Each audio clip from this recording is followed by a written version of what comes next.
Ladies and gentlemen, it is now 6:45 and a quorum of members is present, so the meeting of the Board of Education of the School District of New Berlin is called to order. Please call the roll. Ms. Crosby. Mr. Helmer. Here. Mr. Kurth. Ms. Scholes. Here. Mr. Seidel. Here. Ms. Unger. Here. Ms. Wondercheck. I would entertain a motion to recess to closed session. Madam President, I move to recess into closed session pursuant to Section 19.851 C, E, and F of the Wisconsin statutes to consider the A, approval of closed session minutes of March 28th, B, employment services and the employment services report, and C, discuss approved negotiations regarding facility naming rights. Second. I have a motion by Mr. Kurth and a second by Mr. Helmer. Please call the roll. Mr. Kurth. Yes. Mr. Helmer. Yes. Ms. Crosby. Yes. Ms. Scholes. Yes. Mr. Seidel. Yes. Ms. Unger. Yes. We're moving into closed session and we'll return to open session around 7 o'clock.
It is now 7 o'clock, and we are returning from closed session into open session. In recognition of the serious and important nature of our efforts here, we will join in the Pledge of Allegiance to the flag. For all those who are able, please rise.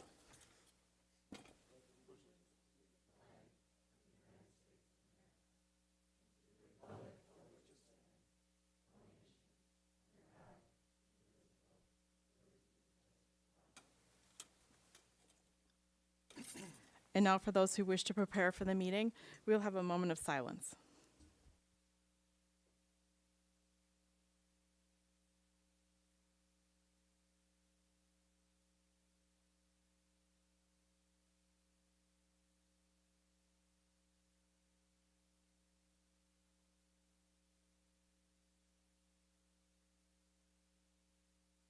This is a public meeting of the Board of Education. Prior to this meeting, notice was given to the public last Friday by providing the agenda to the City Library. The agenda was also posted on the district website. A copy of the agenda was forwarded to the Journal-Sentinel, the Waukesha Freeman, and the Waukesha Now, all of which have filed requests for all public notice. We have a couple of recognitions this evening. First will be recognitions for the Eisenhower Academic Decathlon.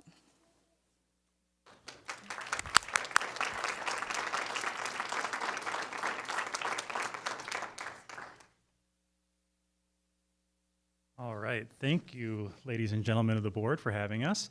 I have the distinct privilege to introduce the Eisenhower Academic Decathlon team. At the end of February, our Eisenhower Academic Decathlon team competed in the state competition in the Wisconsin Dells and earned what ended up being their third straight state championship in a row for our school.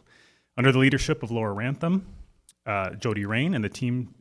This year's team worked incredibly hard to meet the high expectation this program has set over the past decade plus.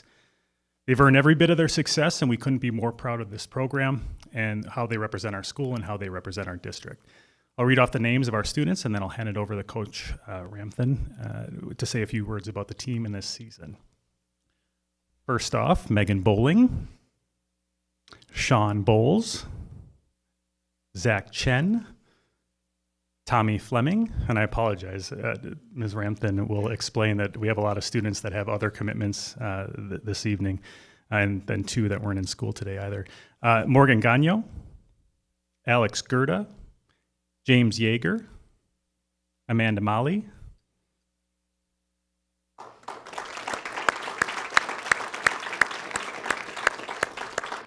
Sohila Pudaru,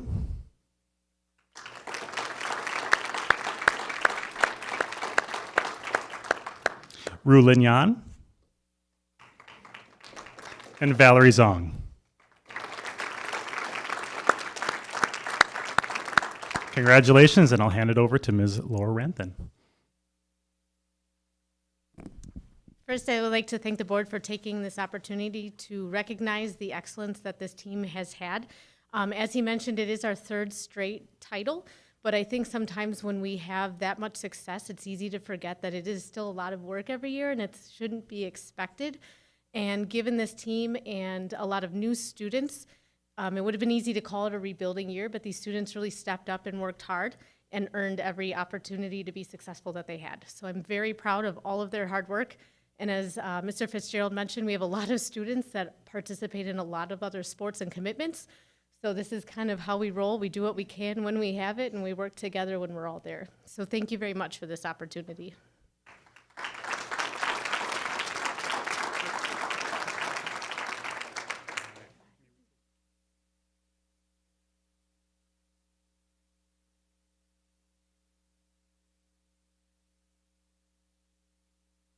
Thank you.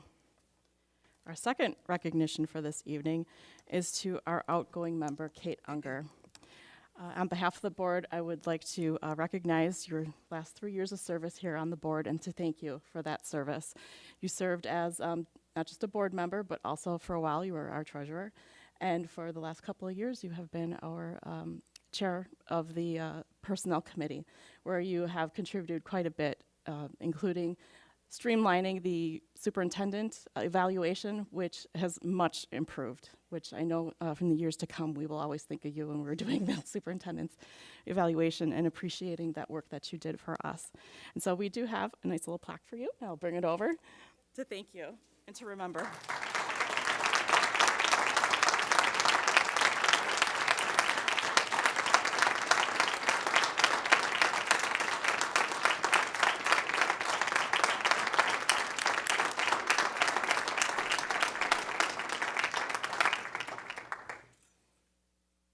Thanks, Janet. Now we have privilege of the floor. Well, there's one speaker this evening.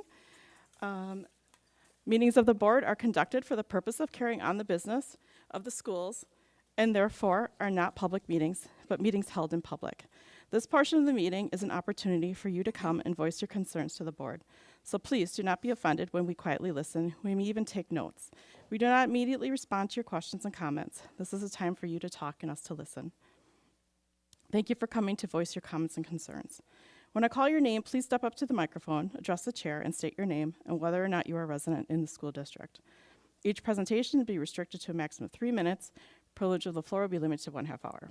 Presentations are not to be designed for purposes of engaging others in debate in this forum. Discussion of certified, classified, or professional personnel or of individual Board of Education members shall not be considered an appropriate topic for this forum, and the speaker will be ruled out of order. Ann Schlefinski.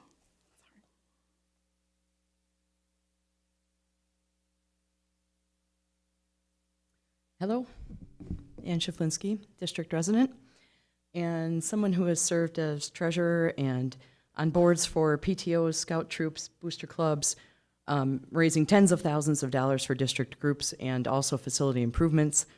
And looking at your new fundraising policy, student fundraising, it's now called Policy 5830, I hope it doesn't have a chilling effect on the effect of the groups that raise a lot of money for the district. And don't get me wrong, because that old policy, that 11-year-old policy, 1324, totally needs to be overhauled. Little of it is being followed today. It's clearly out of date. But you dropped so much meaningful language in the new version 5830. You dropped so much meaningful language that talked about encouraging fundraising within guidelines, why it's important to do it in a way that doesn't interfere with your primary mission in the classroom, or put pressure or embarrassment on students. And it leaves the new one sounding just like blockers, bureaucracy, restrictions, a list of restrictions. It doesn't have the warm and friendly language about you appreciate fundraising, we appreciate gifts to the district, we appreciate all the groups that are trying to raise money to make their groups better and allow their kids to participate in more things. So I do worry about that.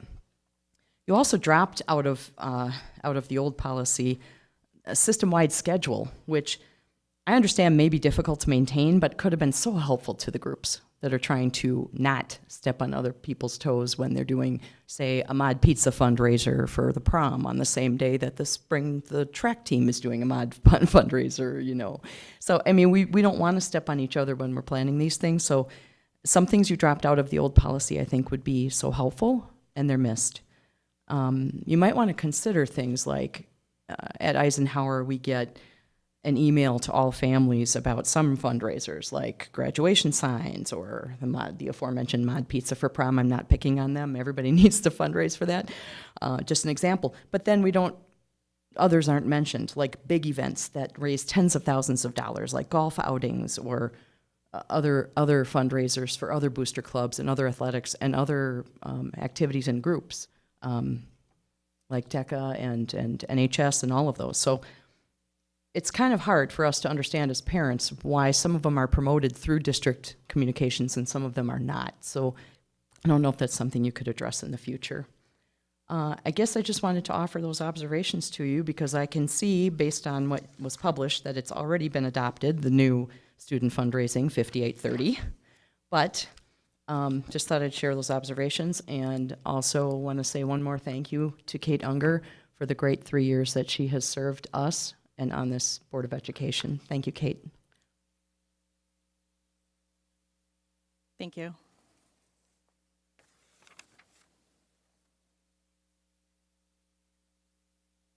I don't have a president's message this evening, so we can move on to the administrative team report.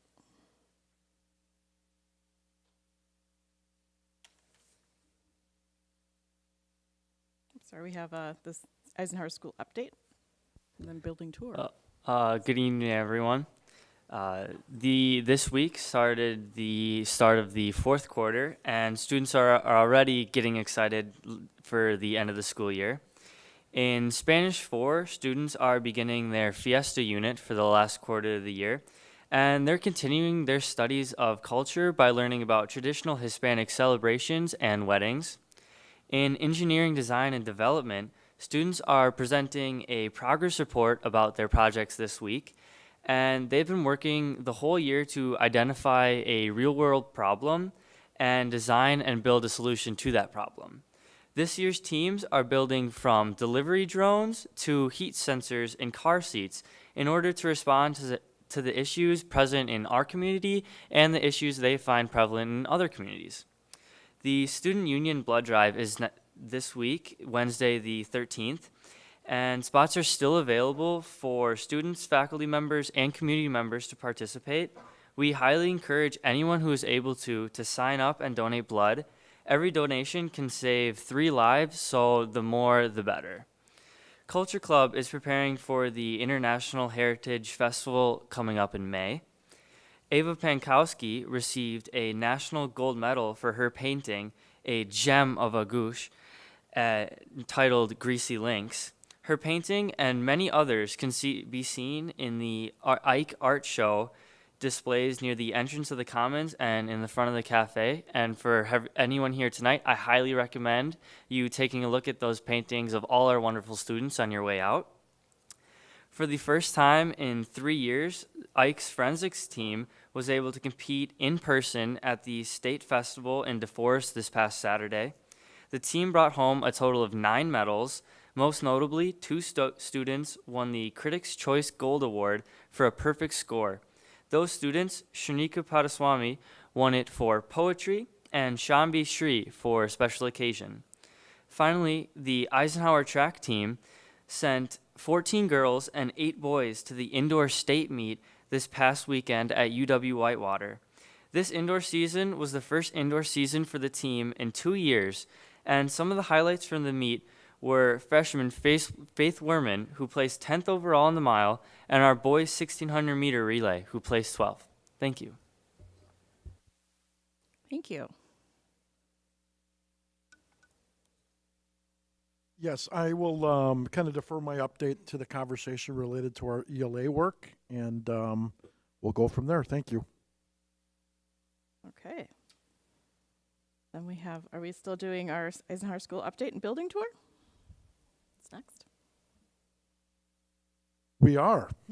You're up next.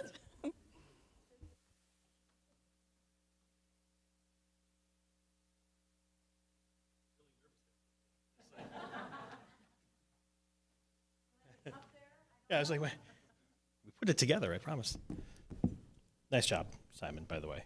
And I will also say for all the administrators present in the room, nothing says students being ready for the fourth quarter like a 60-degree day on a Monday, like today.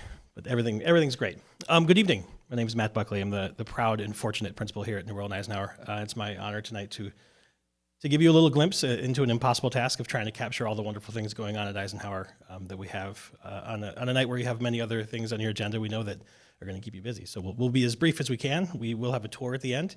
We'll show you some of the things I think that Mr. Fitzgerald's going to reference in his part of the presentation. Real quickly, just so you know who we're talking about, Ms. Springer, Associate Principal, joining me this evening, Mr. Fitzgerald, who you've met earlier with our ACTEC team, Mr. Gemignani, our other Associate Principal. I have the slide thing. I was wondering who was going to do that. It's me. Basically, this year when we got together and talked about what we wanted this year to be for our students and for our staff, we came back to 3 major areas of focus. Those foci are school culture, our district focus on literacy, and the social emotional learning things that we want to impart to both our students and to our teachers, and to our teachers to impart them to our students. We're going to encapsulate those 3 things this evening in our presentation and give you really, really brief snippets of what we've been doing in those areas. And of course, if you have questions, we'll be happy to answer them as we walk and talk or at the end of our presentation. So I'll let Ms. Springer come up.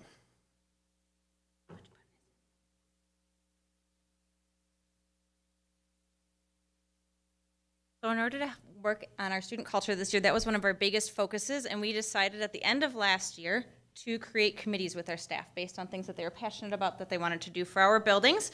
So we have all of our school committees listed on the left, and then on the right were the must-haves for what we were doing for our committees. just want to talk about a couple of the things that have been going on. In our post-secondary college and career readiness committee, actually today, during advisory, they had 3 different speakers come in. One was a staff member, one was a former student, and then one was a member of the National Guard, and talked to our seniors about some of the things that they identified as things they wanted to learn about more before they headed off to college. Some of basic household maintenance, time management, and then there was a session on resilience as well. Our Diversity and Inclusion Committee is kind of in a state of research and learning because all these committees are in different places right now. Our Assessment Skills and Instruction is also doing some research and learning and also infusing ACT strategies into a lot of our courses. And then we have 3 other areas that I'm going to talk about more at length in the next slides. Our professional learning, or a group focused on professional learning, our middle school experience, and school spirit and culture. The first one is our staff-led professional learning that we did a few weeks ago. We offered the opportunity for staff to not only plan the professional learning, but offer some new opportunities. For example, we had Mr. Sawinski doing something on fitness and personal wellness, so our staff could utilize our rooms downstairs, our newly constructed rooms, to do some bicycling and weightlifting, and I've seen more staff members down there since then. We had Ryan Meisel do some things on cultural appreciation and versus appropriation, and we also had our 2 art teachers run a session on creative confidence for our teachers. One of our major focuses for culture this year was our middle school, because there's so much that goes on at the high school. Sometimes we need to do a little more for our middle school, so our middle school committee has done a really nice job of bringing in some activities. You'll see up there Santa Claus around Christmas time. That was Mr. Woodring. During one of our PEP assemblies, we also had a gingerbread building. It wasn't gingerbread, it was cardboard, but gingerbread house building contest. And then we also have our Students of the Month this year for middle school. Staff from each department choose students based off of their work in the classroom, how they interact with their classmates, and their overall positive effect on the school. And we also had an opportunity for one of our middle school teachers to work with a 6th grade teacher at Elmwood to kind of just talk through instructional strategies and kind of see how the classrooms were similar and different. I'm going to lead next into Mr. Fitzgerald to continue a little bit about our culture and what we're doing this year. As Ms. Springer mentioned, the important goal of ours is to focus on the school culture and make sure that our students feel connected to Eisenhower, have a sense of school pride, and have a well-rounded experience during their time here at New Berlin Eisenhower. We continue to have bragging rights of having 8 out of 10 students participating in at least one co-curricular activity. There continues to be a strong correlation between academic success and participation in co-curricular activities. For instance, if students that are involved in at least one co-curricular activity have a cumulative GPA of 3.48, and those that are participating in more than one co-curricular activity have a cumulative GPA of 3.6. So continue to be pretty impressive. That ends up being in line with the last several years.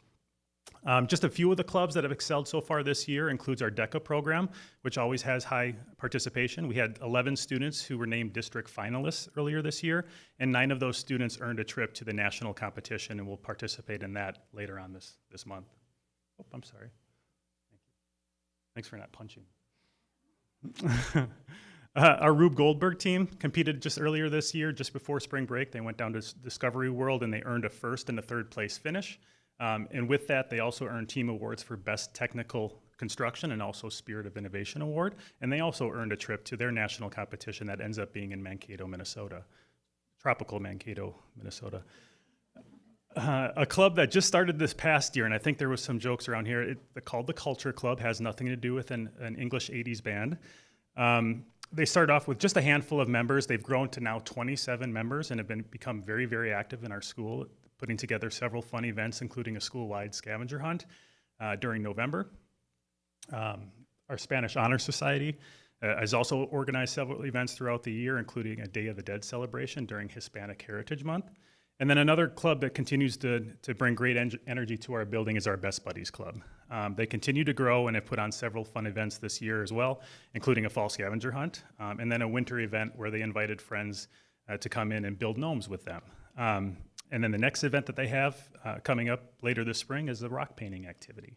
So this is just a summary of just some of the clubs that we have. We've had a lot of success in our co-curriculars so far this year, but these are just some of them that have shined extra bright.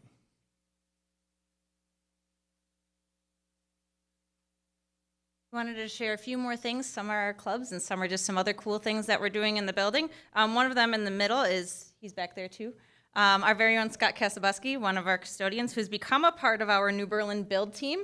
And he's really done a nice job of trying to get our students involved and make a connection with students. So we truly have everyone here at Eisenhower connecting with our students. And I wanted to highlight him on the bike that they built.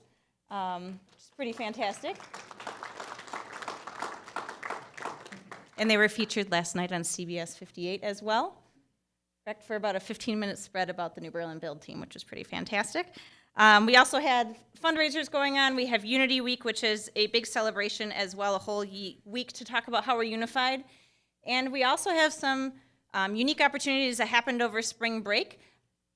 It was one of the first times our orchestra and band actually worked together and performed in various locations.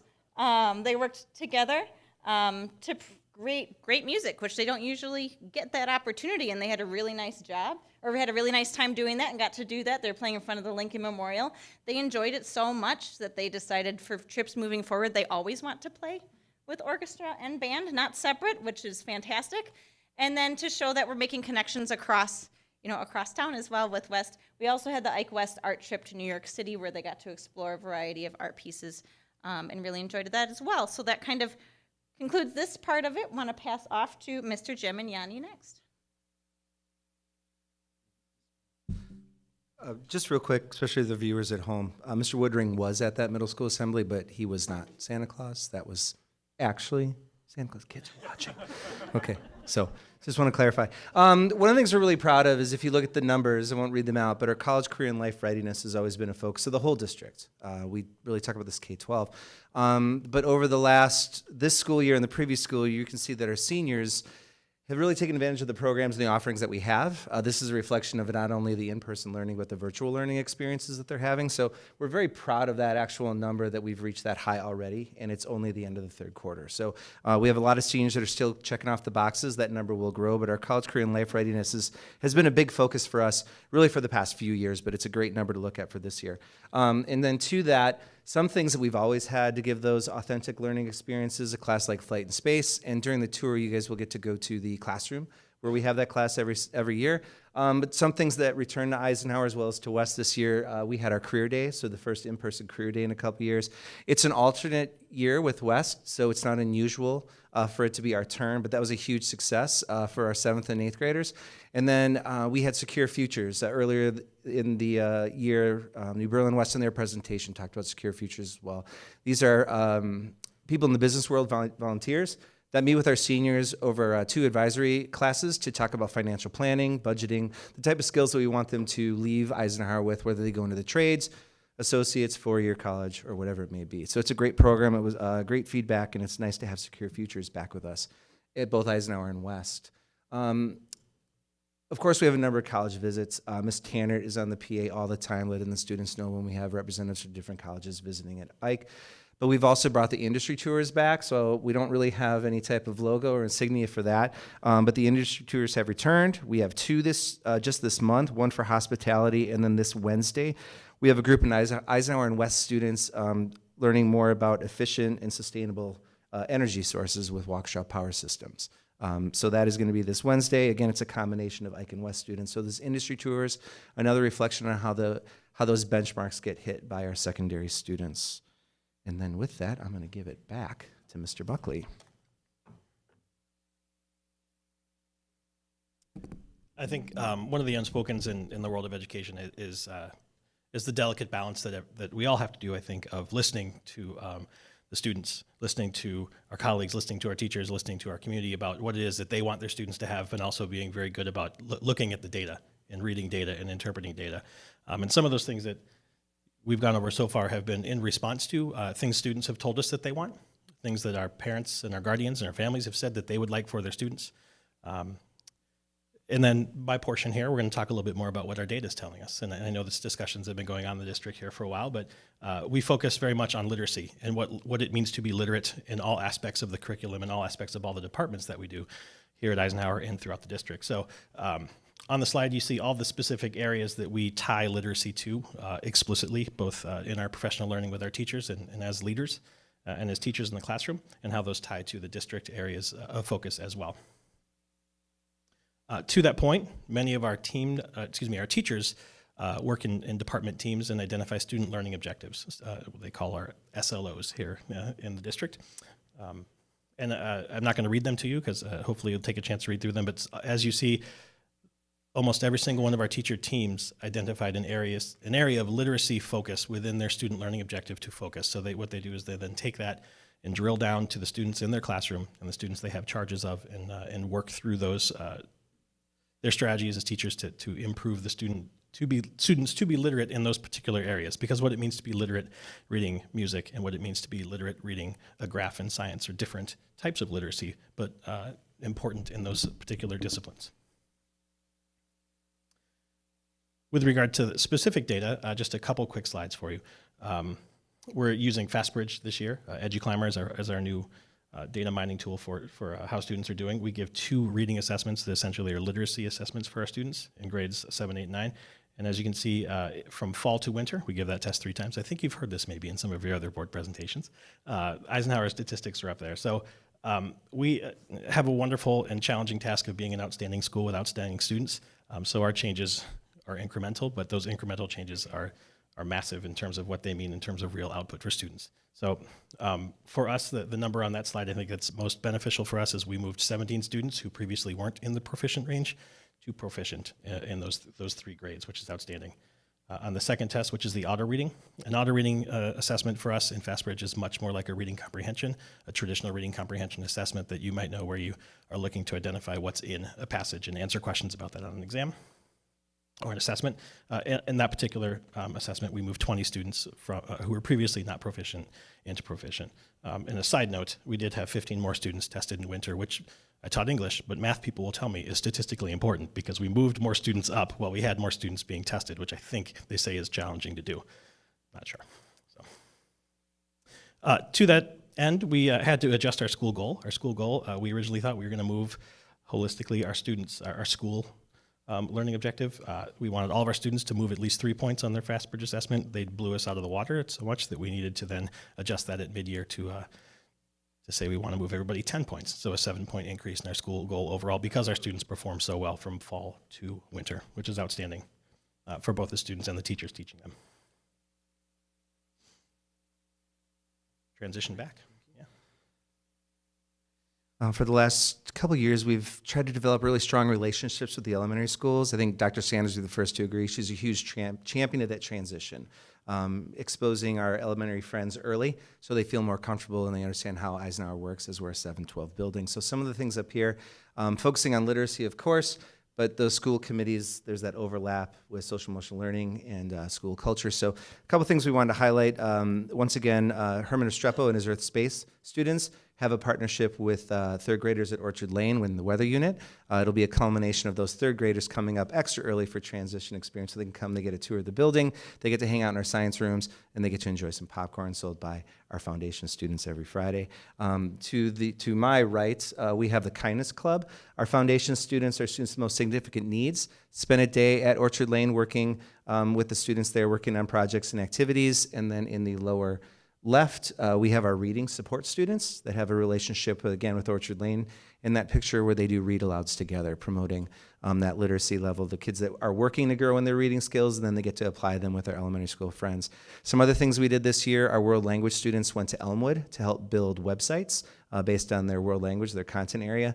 And we've noticed an uptick in the enrollment of 7th graders in French 1 and Spanish 1, specifically coming from Elmwood. So that was a great partnership that we hope to build on. All of these partnerships are done with the support of Linda Moss, our library media specialist. Her connection to the elementary school has been pivotal as we do this type of transition work. The other thing that we talked about a lot last year was our advisory program and how we were strengthening our social emotional learning. Again, a school-wide goal, but also a district-wide goal.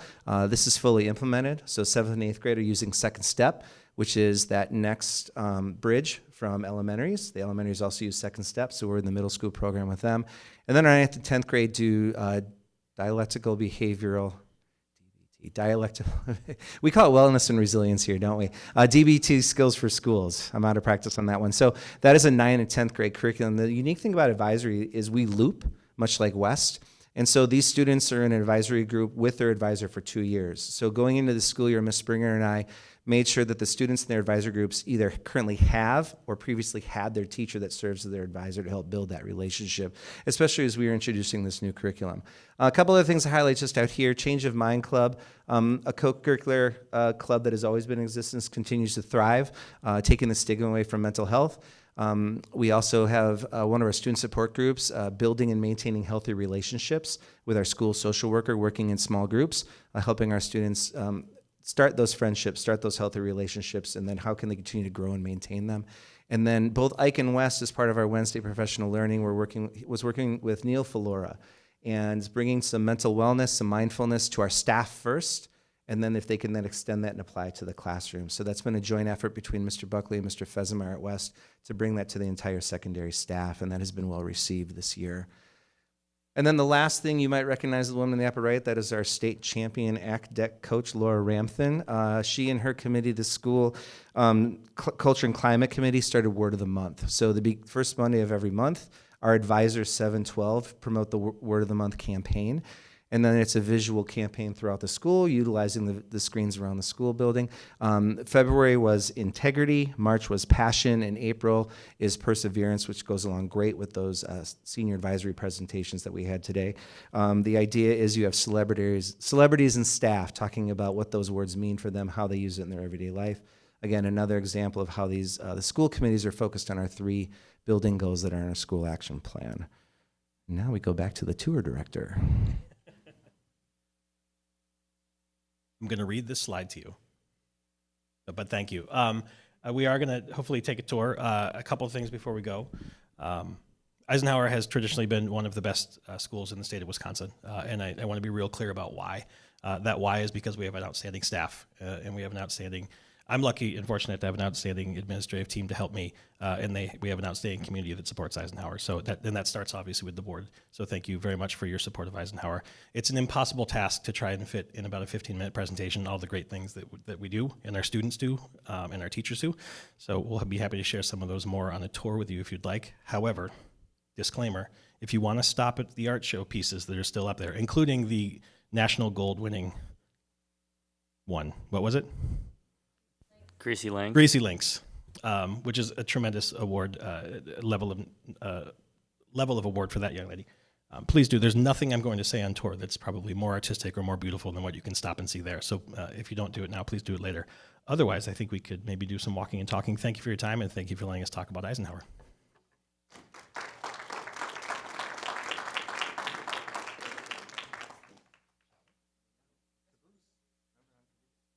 I'm caboose.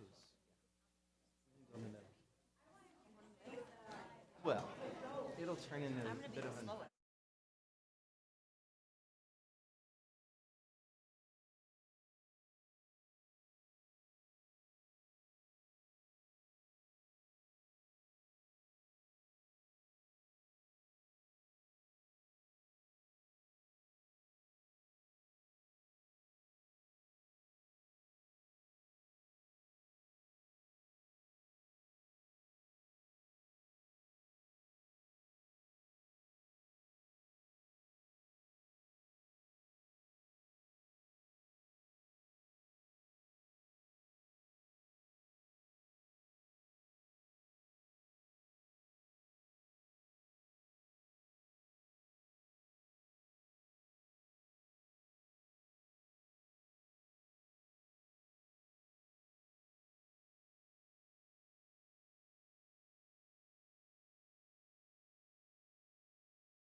Thank you for the tour. Now we're headed back here for our agenda. We have the consent agenda, which includes the notice, approved minutes of March 28th, and also there's an out-of-state field trip championship engineering machine design contest.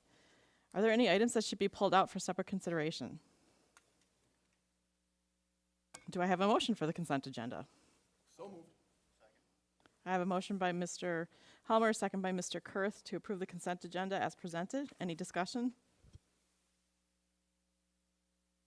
Hearing none, all those in favor, raise your right hand. All those opposed? Motion passes. On to our regular agenda. Discuss approve ELA resources recommendation. All right, so we came in and presented our proposal at the last meeting and just wanted to kind of just remind the board and others as to where we are at in our process. As the board is aware, this is kind of a culmination of 2 years of work by a district team. We've not been satisfied nor content with our results that we've seen and with our current resource specifically. As a professional learning community, we strongly believe in continuous improvement and a focus specifically on results. We've identified areas of student need to the board on several occasions, and not just this year, but other years. And the board, in fact, has shared with us their concern with the results too, and have asked us to bring a solution that we believe in, and we've done that. We brought and proposed to the board Amplify resources that we think will do that, not only better than our current resource, but also that of all the other resources that our team examined over the course of that time. I do want to remind the board about our current resource and, just want to clarify a few things that, we did speak directly with the person, Lucy Calkins, who is in charge of, the units of study out of Columbia University in New York. And when we spoke to her, we did ask her, we're in the middle of this. We'd like to consider continuing with you. And unfortunately, what had happened, similar to what we experienced with some of the other vendors that we looked at, is, we are very interested in moving forward with the science of reading and the research that's brought with it.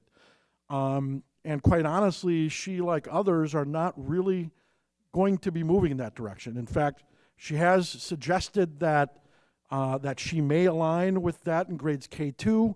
She's not going to do anything in grades 3, 5, or beyond, for that matter.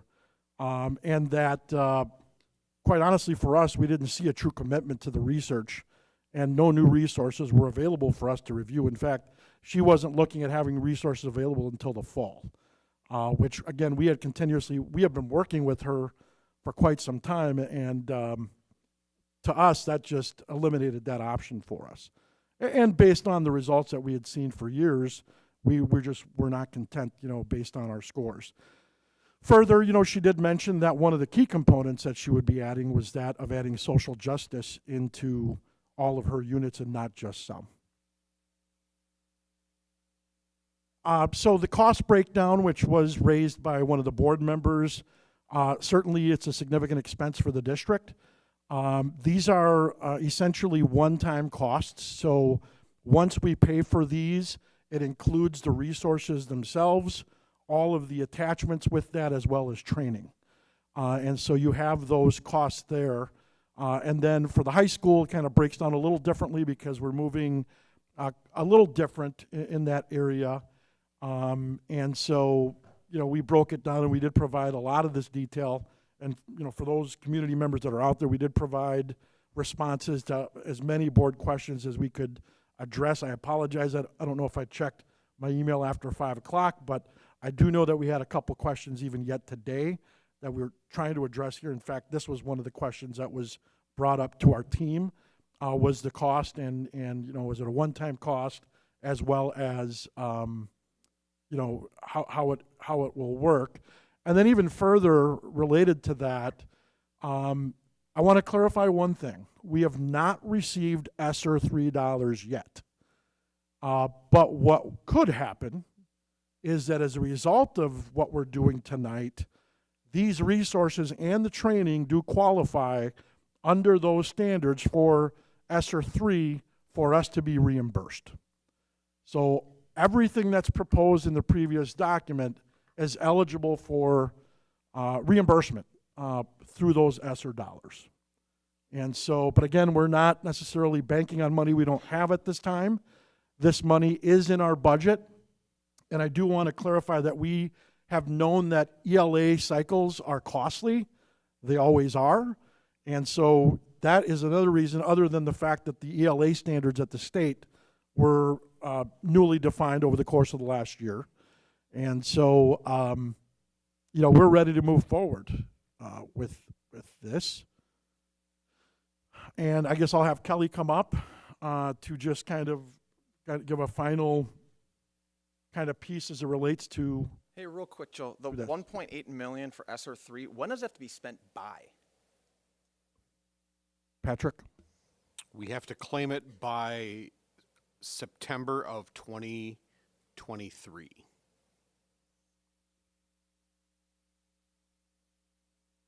Yes. So, thank you for considering what we had proposed to you 2 weeks ago. As Joe just stated, our team has been working for over 2 years to bring this recommendation to you. We have been showing you data for several years, and the data is showing that even though we are a highly achieving school district, we have kind of become stagnant and even dropped in specific areas as related to literacy. And those have been things that we have been showing you. We have been charged to make a difference and to do what we need to do to be able to change that trajectory and to get our students the best resources and the best instructional model that we feel as educators would be best for the school district of Berlin. And our team, once again, is recommending Amplify for K through 8 and HMH and Savvis at the high school level. So we are once again thankful for the entire team here of teachers and our coaches and all of the work that has been done. And with that, we will turn it back over to the board. Are there any questions before we move to any motions? Just want to ask one question real quick. How long, I know I asked this question, is how long before test scores would improve under this curriculum? Yeah, Ron, great question. It's hard in that first year of an implementation to gauge will test scores improve after that. As we answered in the document, we actually do think that some of our forward exam results may start to go up because of just some of the exposure to more grade level text right away. But I don't want to guarantee that to you. 1 year, 2 years? Yeah, probably 2 to 3 years. We think we would start seeing some of the districts that we've talked to after the second year into the third year, they started seeing some results in their state testing scores. Okay. And there's no guarantees from the vendor on this at all, is there? Yeah, no, there's no guarantees. Okay. And I think, the point that I want to clarify with this is, and I mentioned this last time, the resource is the resources, and it is a means to an end. Right. It's like when we invested in computers and laptops to go to 1-to-1. It's very difficult to quantify, okay, these are the dollars we're allocating, and to say, what will that machine do to benefit our students? And then what will the return be? There are so many variables when learning is involved that it's difficult to be able to say, this is the reason why. We believe it's a comprehensive approach, and so not only do we have the resource, but we also have the training, and we also have high quality staff. Mm-hmm. Our teachers are very effective at their work, and unfortunately, we've also made a significant investment in what we're currently doing, and we're not reaping the results. In fact, again, our trajectory has been stagnant or plateaued, and in some cases, in specific areas, have actually gone down. And so what we're trying to do with this resource is address those gaps that, again, in talking to Lucy Calkins, she will not be addressing with her resource if we kept what we currently have. I just want to clarify, I'm not questioning the quality of staff we have here. Absolutely. Okay, I just want to clarify that because you did bring that up, but I'm not Sure. questioning the quality of staff we have in the school district in New Berlin. Perfect. And just a thought here, like when we adopted the new math resource, we did see a very quick return on our investment. It's just, we'll know when we know, and our goal is to make that happen as quickly as possible. I will guarantee you that it will be our primary focus is to professionally develop all of our staff to be able to do this to fidelity as quickly as possible. So yes, could it take 2 years? It could, but our goal is to do it as quickly as we can, but making sure that we do it in a way that our teachers feel comfortable and that our students are able and our families are able to support this transition. So we believe it's the best model, but that's kind of where we're at right now. So we don't actually have hard numbers for the next 2, 3, 4 years that we're targeting to have our ELA percentages at? Oh yeah, we have targeted numbers. I mean, that's in our district action plan that we're going to continue to incrementally improve in those areas that we have dropped. Those are our goals, and those are the things that we will be focusing on. I didn't see it in the presentation. Did I miss it? We're always targeting that. We just haven't hit the numbers that we've even targeted. We want to be #1 in the state of Wisconsin. That is our goal. No questions asked that we want to be #1 in the area of literacy and have the highest average ACT scores in the state of Wisconsin. That's what we want to do. So that's our goals, and that's what we were going to be reaching for. I have a question. The pricing is for 6 years. That includes consumables for 6 years. What happens if in 6 years we're not ready to revise our ELA? Do we have an option to just buy consumables in 6 years? Yeah, I can talk about, so each company does it a little bit differently, but most companies do give you the year-by-year option to be able to purchase consumables, or to be able to, let's say we collect where we have like 50 consumables still on hand and we only need to buy 100 more for grade level. We could just buy that amount, or we could purchase the online resources if we just needed the online resources too. And that we try to negotiate to get the lowest price on that as well. And if they know that they're still in contention for the next year's re-up, typically they'll work with us. Any other questions before we move to the debate part? I have one clarifying question. Is the high school curriculum dependent on the elementary and middle school curriculum? Do they work independently of each other? All right, so I would like to entertain to separate the vote, the elementary and middle school, and then vote on high school. Or actually we could vote on high school first and then elementary, middle school, if anybody is willing to make that motion.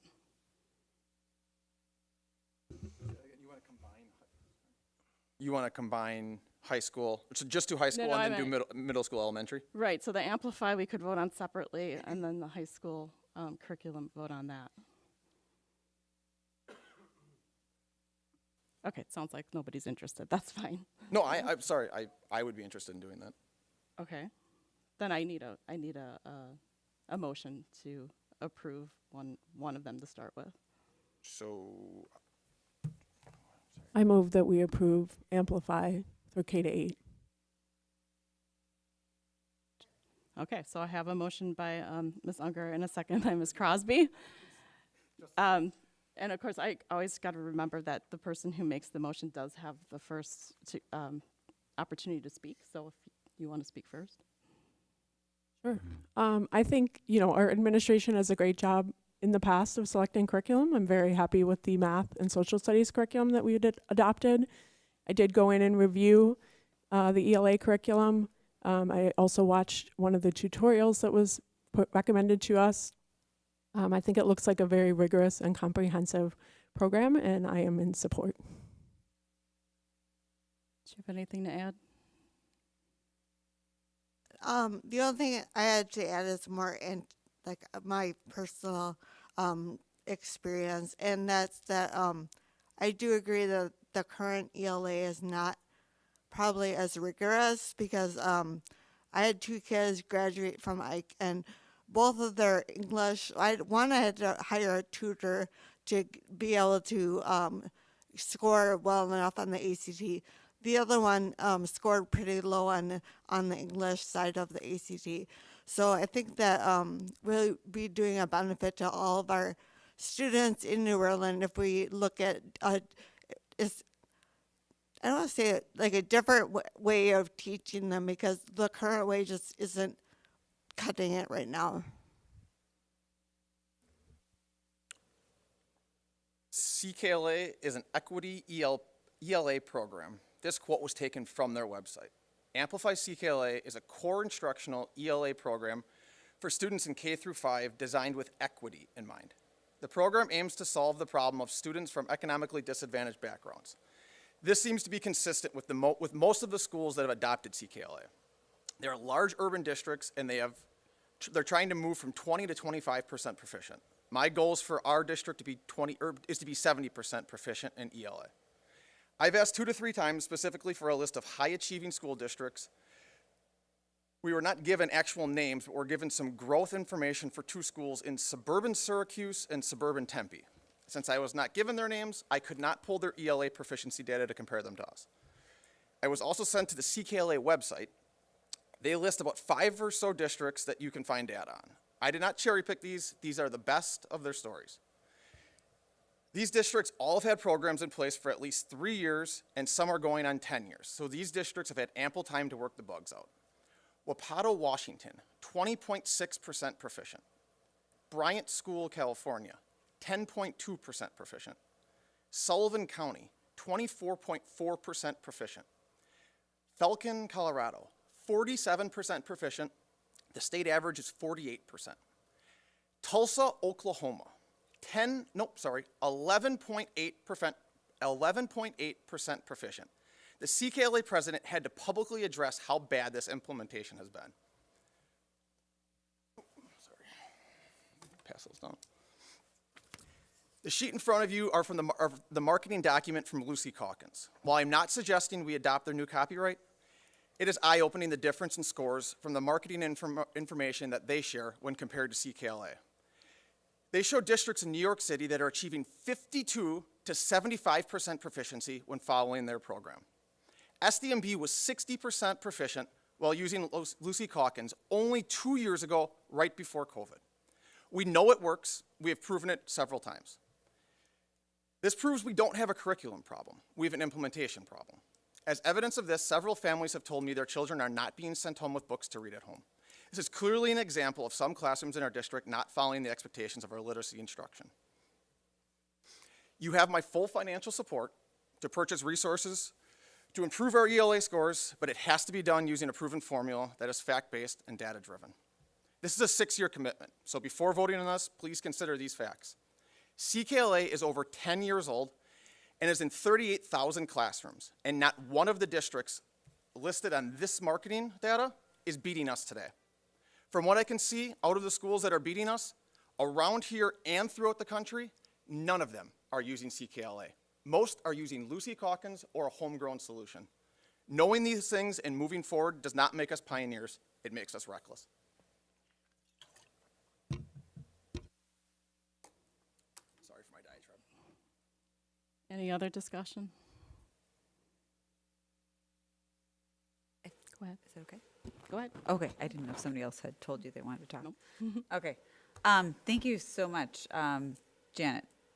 So I was able to get to district office, and I was able to review the materials as well. I was able to talk with administration at district office. I also watched some of the videos that were in the materials that we were sent. I clicked on several of those links to review what resources were being proposed. And I do believe that our administrative team has done their due diligence in terms of reviewing other curricula that are available to us, and that they've landed on something that they believe is going to work in our students' best interest. they don't have an agenda aside from trying to improve student improvement or student achievement, pardon me. So I have to tell you, I was a bit troubled when I started seeing this flood of emails coming through my email from Mitch Helmer over the past 2 weeks. I received at least 5 emails from Mitch, an email from his wife, Sarah Helmer, as well as many emails in response to all of the emails from the Helmer family. And I was troubled by the level of discussion that was being had around our curriculum that wasn't in this forum. It troubles me when we, who are the government, we are all elected, and we are the government, and it troubles me when these discussions are held in private, where the public can't read all those emails or doesn't have the opportunity to know that they even exist. And that strikes me as not being very forthcoming with the public about what our broader discussions are. So at first, I'm troubled, and I'd like to ask that we don't do that anymore. I'd like to ask that we have our conversations in public, where everyone can hear about our views and know about our questions and ask questions themselves about our questions and the answers that were given. I don't think that's a good way to govern. So that's my first comment. It also surprised me that Mitch was asking so many questions when we previously have approved changes, massive changes in our social studies programs and our math programs, and I hadn't heard that level of questions. And then it came to my attention that Mitch's wife works for a competing publisher. She works for Houghton Mifflin Harcourt, who was not chosen as a publisher to be considered for, at a minimum, the K through 8, right? And then we just heard a request that perhaps we parse out K through 8 from high school, where high school, we do have HMH allocated as one of the people, one of the publishers to receive this contract. This is a lot of money. And what concerns me is that when Mitch Helmer is talking about and vigorously advocating against an adoption from our administrative team, who previously recommended that we adopt a social studies curriculum from his wife's publisher, and he didn't have a problem with it then, I'm concerned about the appearance of impropriety. We have a code of ethics in this board. That code of ethics is listed in policy 0144.2. In that code of ethics that we all adopted, item 12 dictates that board members must avoid being placed in a position of a conflict of interest and refrain from using their board positions for personal and partisan gain. So I think that in this circumstance, given your family relationship, Mitch, I, as a board member, would be requesting that you recuse yourself from voting on this curriculum because of the fact that your wife is employed by a competing publisher, and I don't think that that just doesn't smell right to me, and I think that it's it's contrary to our board code of ethics. So I'm not quite done. I've talked with our lawyer. I'm not quite with our done. lawyer, and she gave me permission to vote on anything. She cleared all my discussions with her. She said I do not I'm have a sorry. conflict Can you of back interest. up? You talked to I a spoke lawyer? with our legal team months ago, before all of this started, and asked if there was any conflicts of interest. And okay, let me ask you this then, since you brought this up. I didn't ask you if you hired a lawyer. Did you hire the lawyer, or was this a district lawyer? It's our district lawyer. You spoke with our district lawyer about your personal potential conflict of interest. Yes, the same thing that I spoke with the city lawyer of any conflicts of interest on the 4th of July Commission. Okay, That's what so we're supposed to do. If you your could have a wife is potential conflict. currently employed by a competing publisher, correct? Is that accurate? You open the door. Is that accurate? I guess the record should show he declines to answer. That being said, It's not a court of I law. think that this is a clear conflict of interest because your wife is employed by a competing publisher, and you didn't object when we chose HMH about social studies. So that strikes me as something that is totally and utterly inappropriate. So I'm asking again that you recuse yourself from the vote on this particular curriculum. I'm not recommending HMH for anything. I'm asking that you recuse yourself from the vote. It doesn't matter if you're recommending somebody else. What matters is you've got an interest. No, I don't. Of course you do. Your wife is employed by a competing publisher. Of course you have an interest. We're not dumb. So that's my request. And I also think that if you don't recuse yourself, I'm asking that this board censure you for not recusing yourself. That's all, and I'm going to be voting to adopt this curriculum. Does anybody else have any other discussion? I just want to make it very clear that it was my idea to separate the two, and I did not discuss it with anybody ahead of time because I have reservations about Amplify to some extent, and it's not anything to do with what he said. Actually, I don't agree with what he just handed out, just so you know. I'm not a fan of Lucy Calkins. I do not think we should continue with that. I really appreciate all the work that the district has done. As far as looking for an alternative, I do believe that the science of reading is more the way to go. I've looked at everything as well that's been given to us. I've gone to the district, I've reviewed all of the resources that were there. I kept Kelly and Royce there for a while asking questions. I'm sorry, not Royce, it was Brady for a while asking questions. So, I mean, I've been trying to be very independent thinking through this whole thing, as well as I have a friend who's a teacher who not a Lucy Calkins fan, actually very much did not like it at all, thinks it's incredibly unstructured, and actually going with something structured is better. I'm just not sure it's Amplify because there's not a lot out there showing that Amplify is that great. I don't know what the alternative is. I actually would like to postpone the vote for more time, but I'm guessing I don't have that support.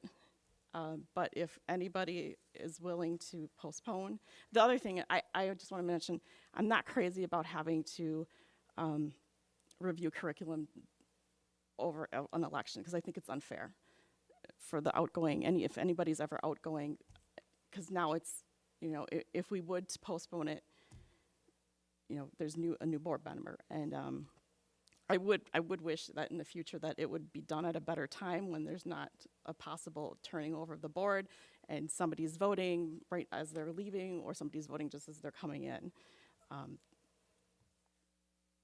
But I don't know, would anybody be willing to make I would make a that motion to postpone? I motion Well, that we, go ahead and read. You have to be very specific. Do you have something written? Yes, I'm sorry, go ahead. Yeah. So I went in to review this program as well. I was reading through all the questions that Mitch was sending over.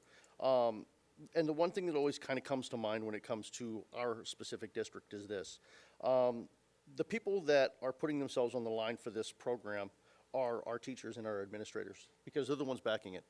They're the ones who are promising to put out a product and to educate our kids in the best way possible.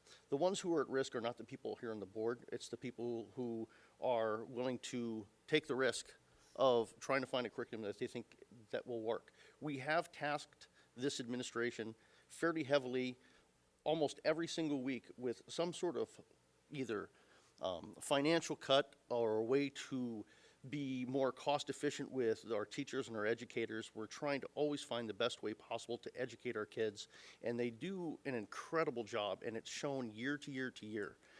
I feel there's got to be a little bit more trust in their decision because we did task them, what do you need? Because we have been unhappy with their scores. We have not sat here quietly when we're looking at scores not being what they want. We very specifically asked them, go find what you need and tell us what you need. So they spent the last couple of years looking for a resource that they think they're willing to take a bet on. And I have to trust it because, I mean, I look at our educators that are here and the ones that aren't here that are maybe watching, and I have been nothing but impressed with this administration and especially the staff that have worked tirelessly to make education the best thing possible for our kids all the time. And I want to trust that they're not haphazardly choosing something just because it doesn't have the stats that we as a board haven't looked for. This is what they're paid to do. They're paid to look, they're paid to research, and they're paid to try to find something best for our kids. They've done well with the math. They've done well with all our other educational purposes. Both of my kids are in English. Both of them are in AP classes or honors classes. And English has been, in my opinion, a little bit lacking in a few of their respects as well. So I'm kind of excited to see what they do with this new possibility. I'm all for change. We've been doing this, what's her name, Lucy Calkins? Whatever her name is. Units of study. Yeah, whatever.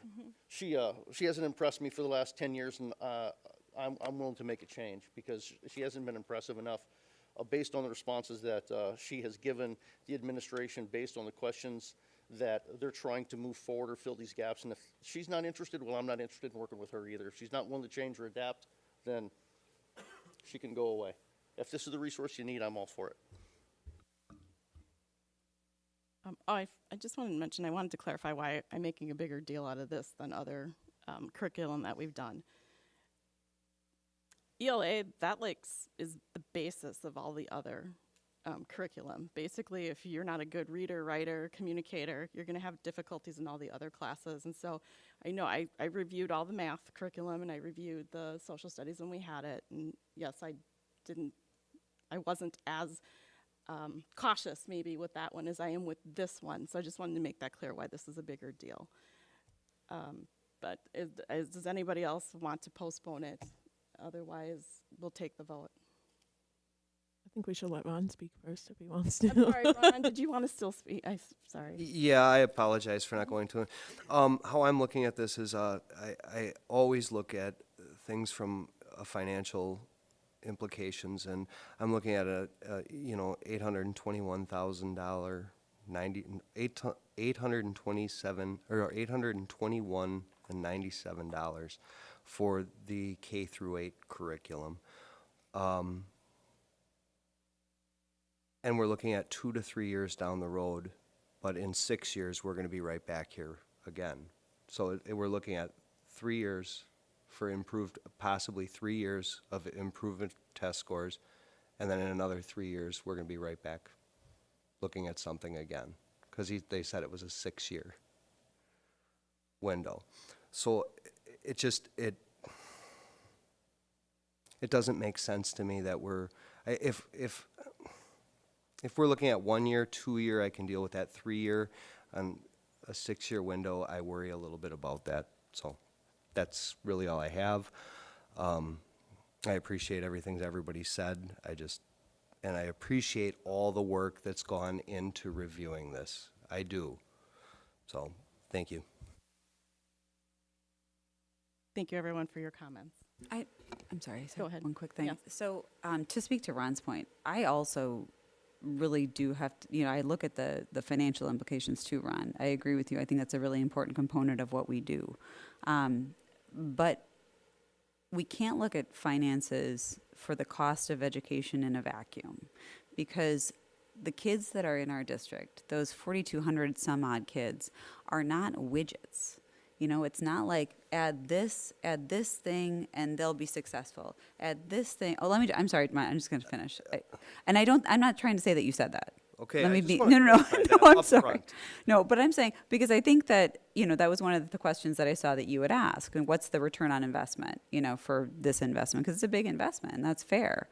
But the difference about running a district versus running a straight up business for profit is these kids aren't widgets. And we don't know. Nobody in this room knows what's going to speak to our 4,200 some odd kids, and if it's going to speak to them the same amount all across the board. Chances are not, right? So I think that, again, it goes back to a little bit of what, Jeff was saying earlier, which is there has to be some level of trust. I'm not an educator. I don't think any of us up here are educators, except for administration, of course, with all due respect. But because we don't have the expertise that the professionals around us have, it seems that there has to be some diligence on our part, which I think that we've done. We've asked a lot of questions. We've done a lot of review. We've checked out the materials. We've done, read the links and all that sort of thing. But the due diligence, the vast amount of diligence, has to be set on the shoulders of those people who are employed full-time to do this kind of inquiry. I don't think it is a wise venture for us sitting up here, not as educators, not as people who are well-versed in this material, to say, well, if you don't have a 100% guarantee, then we shouldn't do it. Because there is no 100% guarantee for any child in our district. Nothing is a one-size-fits-all. That's the difficult part of it. Administration is zigging and zagging all over the place, trying to get things to work for our kids and trying to get things to speak to our kids to get them to learn. That's their job. I believe in what they're doing, and I believe they're coming from a place of wanting those results for themselves.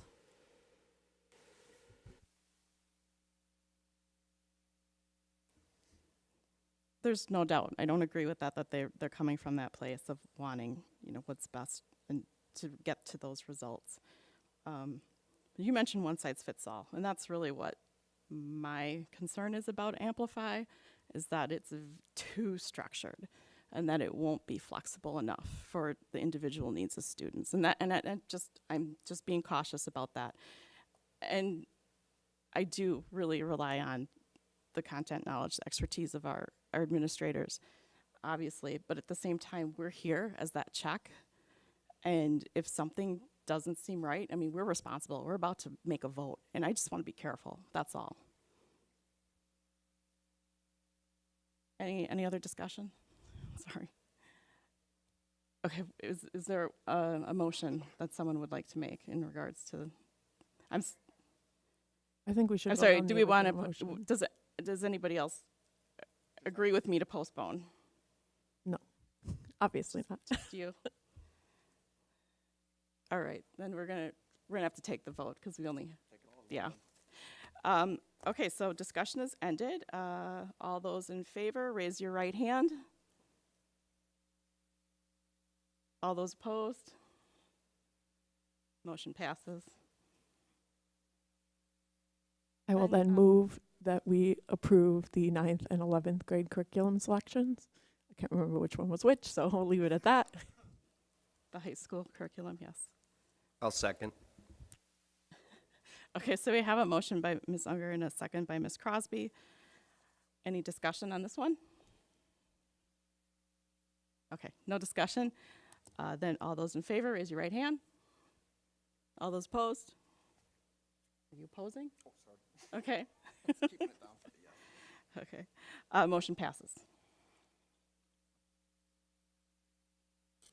Okay, so now we have discuss, approve policy 5830, student funding, replacing current policy 1324, fundraising. Do I have a motion to approve this? Motion to approve. I have a motion by Mr. Seidel and a second by Mr. Kurth. Any discussion? No discussion? Okay, then all those in favor, raise your right hand. All those opposed? Motion passes.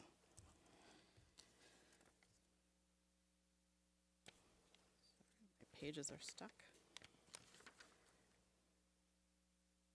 And we have discuss, approve policy 9700, relations with non-school affiliated groups.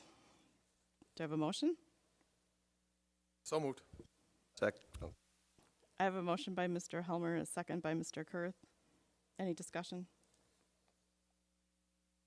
All those in favor, raise your right hand. All those opposed? Motion passes. And then we have action on items discussed in closed session. We just have one motion. I move to approve the employment services report as presented. Do I have a second? Okay, so I have a motion by Mr. Kurth, a second by Mr. Seidel to approve. All those in favor, raise your right hand. All those opposed? Motion passes. Then we have future meetings and dates. Board meetings are generally held the second and fourth Mondays, beginning at 7 o'clock p.m. in the Eisenhower Commons, unless noted otherwise. On April 25th, it includes the oath of office to new members and board reorganization. And just a note, I will be sending out an email asking for those who are interested in serving in officer positions.